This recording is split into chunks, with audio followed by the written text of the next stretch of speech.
नमस्कार दोस्तों, डिजिटल ग्रामीण सेवा के इस YouTube चैनल पर आप सभी का स्वागत है। हमारी लास्ट वीडियो में आपको बताया गया था डिजिटल ग्रामीण सेवा कंपनी के बारे में।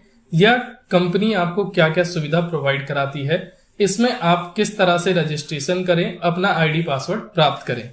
दोस्तों, आज हम इस वीडियो में आपको जानकारी देने वाले हैं डिजिटल ग्रामीण सेवा में आईडी पासवर्ड प्राप्त करने के बाद अपने पोर्टल पे आप लॉगिन करके अपनी सुविधाओं को कैसे इस्तेमाल करें। जानकारी शुरू करने से पहले मैं आप सभी से रिक्वेस्ट करूंगा कि आप इस चैनल को सब्सक्राइब करें ताकि कोई भी नई वीडियो अपलोड हो तो उसकी जानकारी आपको सबसे पहले मिले। चलिए, तो अब हम आपको डिजिटल ग्रामीण सेवा की ऑफिशियल वेबसाइट पे ले चलते हैं और आपको लॉगिन करके दिखाते हैं कि आप अपनी सुविधाओं को कैसे इस्तेमाल करें।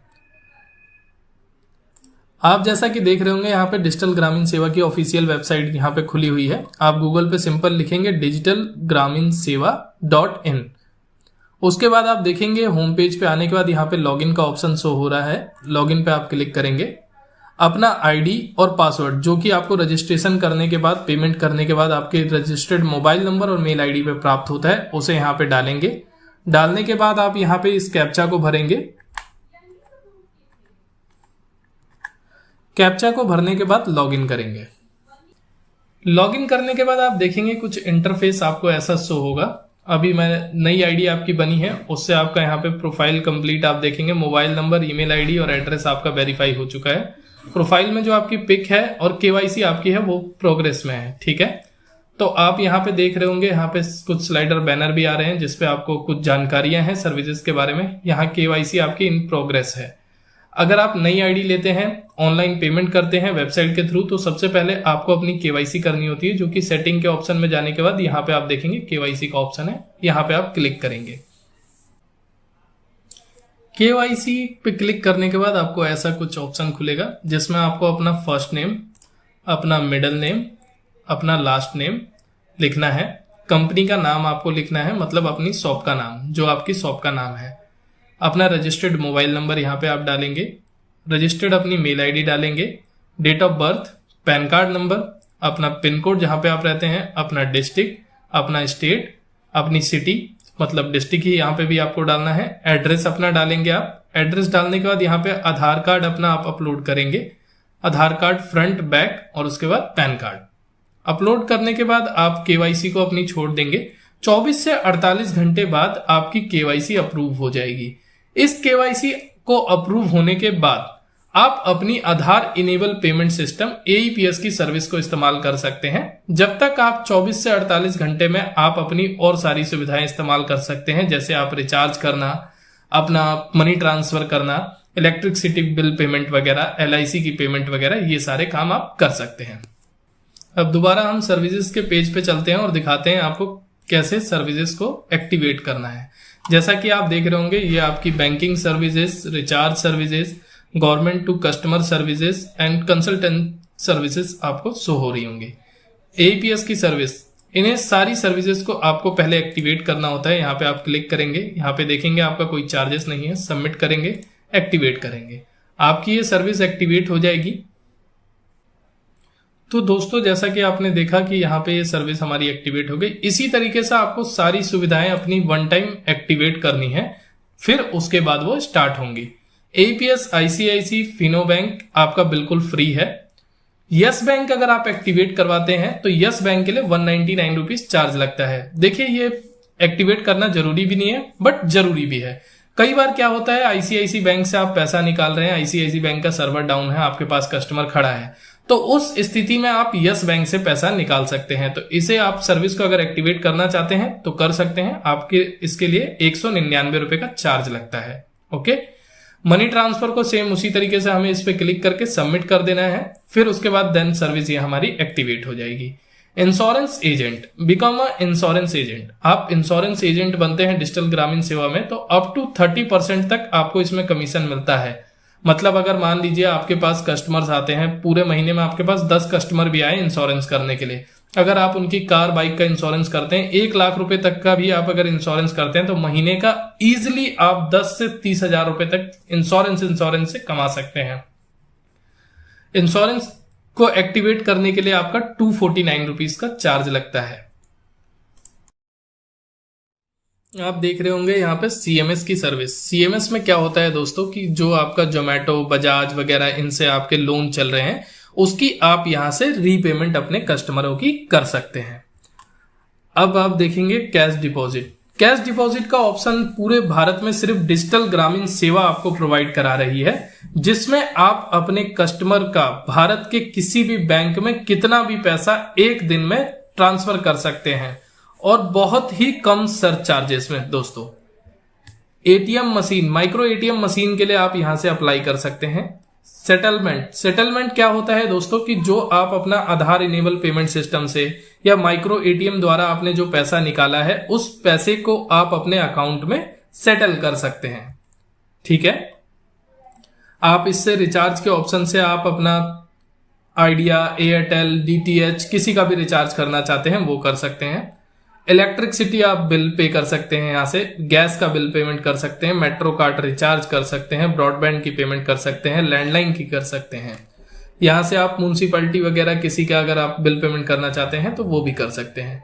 पैन कार्ड, यूटीआई, आपने नई आईडी ली है तो सबसे पहले आपको अपनी पैन कार्ड की केवाईसी करनी होती है। ये यूटीआई की सर्विस आपकी एक्टिवेट होने के बाद आपको यूटीआई पे क्लिक करना है।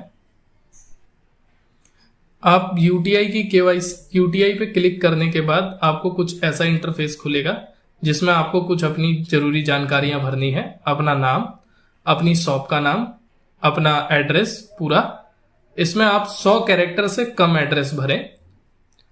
पिन कोड अपना, स्टेट सिलेक्ट करना है, अपनी मेल आईडी, अपना आधार कार्ड नंबर, अपना पैन कार्ड नंबर, अपनी डेट ऑफ बर्थ, आपके रजिस्टर्ड मोबाइल नंबर पे एक ओटीपी गया होगा जिसे आपको यहाँ पे डालना है, अपनी पासपोर्ट साइज फोटो, अपना आधार कार्ड और अपना पैन कार्ड। अपलोड करने के बाद आपको सबमिट करना है। यहाँ पे सबमिट करने के बाद आपकी ये पैन कार्ड की केवाईसी 24 घंटे के अंदर अप्रूव हो जाती है। आपकी पीएसए लॉगिन आईडी पासवर्ड आपके रजिस्टर्ड मोबाइल नंबर पे प्राप्त हो जाता है।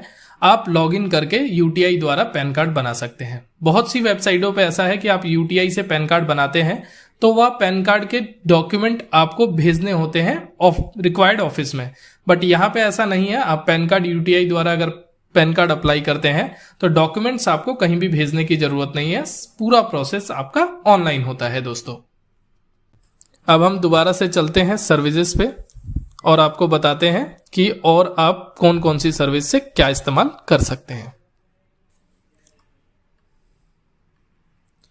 Pan card NSDL. Pan card NSDL में दोस्तों अगर आप पैन कार्ड अप्लाई करते हैं तो इसमें आपको हार्ड कॉपी डॉक्यूमेंट्स कंपनी के एड्रेस पे भेजना होता है। तो अगर आप एनएसडीएल से करना चाहते हैं तो आपको डॉक्यूमेंट्स भेजने होंगे, अदरवाइज आप यूटीआई के थ्रू अप्लाई करिए, जो कि पूरा प्रोसेस ऑनलाइन है। फूड लाइसेंस एनरोलमेंट, इससे आप फूड लाइसेंस के लिए आप अप्लाई कर सकते हैं। लोन अप्लाई, जैसा कि मैंने आपको बताया था, रिटेलर के लिए आप यहां से लोन अप्लाई कर सकते हैं। अगर आप रिटेलर हैं, डिजिटल ग्रामीण सेवा में 3 महीने से ज्यादा आपको हो गया है और आप अच्छा काम करते हैं तो डिजिटल ग्रामीण सेवा आपको सहयोग करता है आपके बिजनेस को बढ़ाने में। जीएसटी एनरोलमेंट, जीएसटी के लिए आप अप्लाई करना चाहते हैं अपना या अपने किसी कलीग का या किसी भी कस्टमर का, तो आप यहां से कर सकते हैं। जीएसटी एनरोलमेंट के बाद आप देखेंगे कियोस्क बैंकिंग एंड सीएसपी। इसके बारे में हम आपको लास्ट वीडियो में बता चुके हैं। अधिक जानकारी के लिए आप डिजिटल ग्रामीण सेवा के कस्टमर केयर पे कॉल कर सकते हैं। Railway ticket booking agency, IRCTC authorise agent ID के लिए आप यहां से अप्लाई कर सकते हैं, जिसमें आपको एक डोंगल डिवाइस दिया जाता है। उस डोंगल डिवाइस द्वारा आप आईआरसीटीसी की टिकट बुक कर सकते हैं, जिसमें आपको कमीशन भी अच्छा मिलता है। एलआईसी का इंश्योरेंस प्रीमियम भुगतान भी आप यहां से कर सकते हैं अपने कस्टमर का। अब यहाँ पे देखेंगे आप फ्लाइट बुकिंग, कैनरा बैंक का account opening, Kotak Mahindra bank, RBL, IndusInd, IDFC first bank, bank of Baroda, Fincare, IDFC, इन सब की आपको डिजिटल अकाउंट ओपनिंग मिलती है। आधार कार्ड में आप यहाँ से अपडेशन कर सकते हैं अपने फादर का नाम और अपना address. Bihar state service, Uttar Pradesh state service आपको मिलती है यहाँ पे। और भी यहाँ पे आप देखेंगे Indian bank, union bank of India, Punjab national और एचडीएफसी, इनकी आप डिजिटल अकाउंट ओपनिंग कर सकते हैं कस्टमर के आधार कार्ड और पैन कार्ड द्वारा। ड्राइविंग लाइसेंस, पासपोर्ट, आधार उद्योग, एमएसएमई रजिस्ट्रेशन, इसे आप अपने शॉप के लिए भी करवा सकते हैं। वोटर आईडी कार्ड आप अप्लाई कर सकते हैं, यहां से करेक्शन कर सकते हैं। अब ये तो हुआ सर्विसेज के बारे में दोस्तों। सर्विसेज के बाद आप अपने वॉलेट को रिचार्ज भी कर सकते हैं। यहाँ से आप देखिए ऑप्शन आपको शो कर रहा है वॉलेट फंड रिक्वेस्ट। आप अपनी यहाँ से पासबुक चेक कर सकते हैं, अपनी बिलिंग की रिपोर्ट देख सकते हैं, आपने जो रिक्वेस्ट लगाई है वॉलेट ऐड की उसकी क्या हिस्ट्री है। अभी अगर मान लीजिए कभी आप गलत लगा देते हैं रिक्वेस्ट तो रिजेक्ट हुई है, तो आपको रीजन इसमें आप चेक कर सकते हैं।